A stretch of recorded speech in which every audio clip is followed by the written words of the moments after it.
Bonjour à vous, nous nous retrouvons aujourd'hui pour une nouvelle vidéo sur les composants BIM-Vidéo. Nous avons vu jusque-là les différents éléments du caisson, le rayon amovible, les socles et quelques piétements. Aujourd'hui, je vous propose de découvrir nos éléments sous rampant. Donc pour cela, après installation, vous aurez donc accès à une nouvelle catégorie dans la partie idéal utilisateur caisson et vous accéderez donc au sous rampant. Les sous rampants, il en existe une version, donc une version qui est sur droite-gauche, pour une pente inclinée de droite à gauche ou de gauche à droite, le dossier qui correspond, la séparation verticale qui va avec. Il n'y en a pas plus, tout simplement, parce que le reste de la catégorie corps de meuble fonctionne très bien dans la partie sous rampant. C'est-à-dire que si vous souhaitez mettre une séparation horizontale, il n'y aura pas de problème. Si vous souhaitez mettre une trappe, il n'y aura pas de problème. Et ainsi de suite. C'est parti pour le caisson. Hop, je vous propose ces trois éléments. Comme toujours, un choix montant filant, traverse basse filante, traverse haute filante uniquement. Mettons qu'on part sur ça. Un choix avec ou sans dossier en applique pour commencer. Mettons avec dossier et une épaisseur à 8 mm. Le choix vous appartient pleinement. Ensuite, je vous propose de jeter un œil rapidement aux réglages que l'on va trouver sur ces meubles. Donc évidemment, en facultatif, on va revenir sur les éléments qu'on a déjà vus.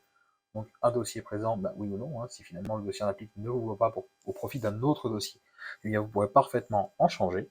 Donc comme toujours, hein, une désactivation qui n'entraînera pas une perte des faces. Encore un avantage de la vidéo, et en pilote facultatif, vous retrouverez classé par catégorie, donc tous les paramètres qui concernent le dessus, tous les paramètres qui concernent le côté gauche, puis le côté droit, et enfin le dessous. Donc comme toujours, hein, vous avez accès à un maximum de réglages pour réaliser vos configurations comme vous le souhaitez. Si on a besoin d'un décalage par rapport à l'arrière uniquement de la partie basse, on va tout simplement dans la partie dessous, décalage arrière, 50 mm. Et jusque là, tout va bien. Si on souhaite réactiver le dossier en applique, on n'aura évidemment aucun souci pour le faire et sans que ça casse quoi que ce soit. Toujours dans la catégorie sous-rampant, je vous propose de jeter un œil sur le deuxième caisson, le sous-rampant qu'on a appelé caisson face, tout simplement quand la pente est dans l'autre sens, c'est-à-dire de l'avant vers l'arrière. Cette fois-ci, même chose, sélectionnez bien au premier clic la face avant, évidemment, et ensuite, même réponse, montant filant, traverse filante, je vous laisse parcourir les choix, mais vous avez compris ce qui va se passer, évidemment. L'épaisseur de dossier, pourquoi pas un 12 mm cette fois-ci, on va se faire plaisir, avec dossier, évidemment. Donc la pente, tout est réglé directement. On est d'accord que le changement de la pente ne va pas empêcher le fonctionnement, bien évidemment là encore. Mettons que mon esquisse, qui m'a servi à faire une coupe grossière pour cette démonstration, soit complètement changée. On a une reconstruction sans aucun problème, bien sûr.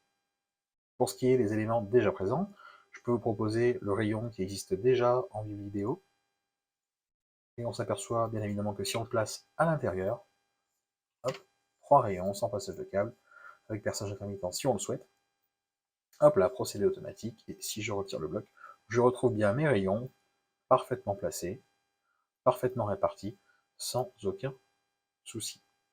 On peut être tenté de faire la même chose pour le bloc de pied, par exemple, chose que nous avons vue la semaine dernière. Hop, on vient cliquer dessous, ça nous prend l'emplacement en direct.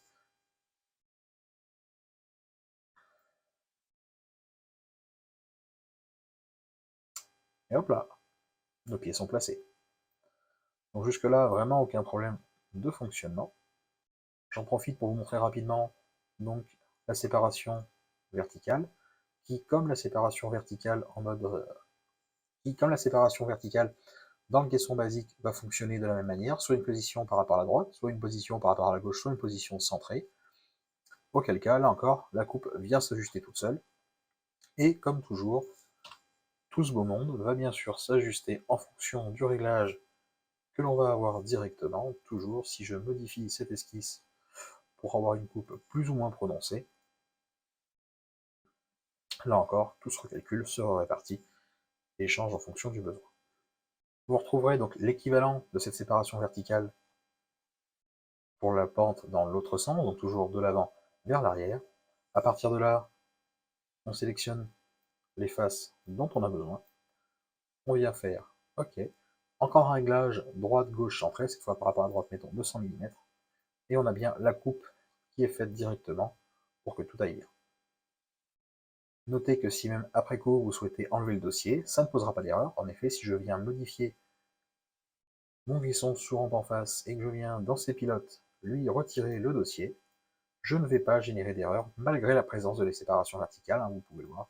Aucune erreur, aucun drapeau, et on peut même se payer le luxe de régénérer si on veut être sûr, on n'a pas de problème. Et une barre alpha, pardon, on n'a pas de problème. De la même manière, vous pourrez constater que le composant rayon s'utilise aussi bien dans le sous-pente droite-gauche que dans le sous-pente de face. On insère, on choisit encore une fois par exemple 3 rayons, sans passage de câble, sans taquet. Cette fois on va mettre tiens, toute hauteur pour changer. On fait OK.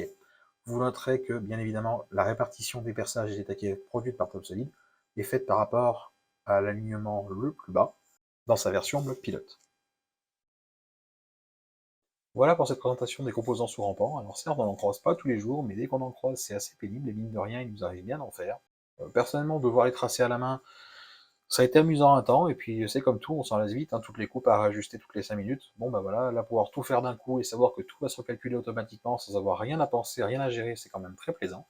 Du coup, je vous laisserai la joie d'aller découvrir tous ces nouveaux composants sur le site Bividéo dès à présent. Et en attendant, moi je vous souhaite une bonne journée, amusez-vous bien.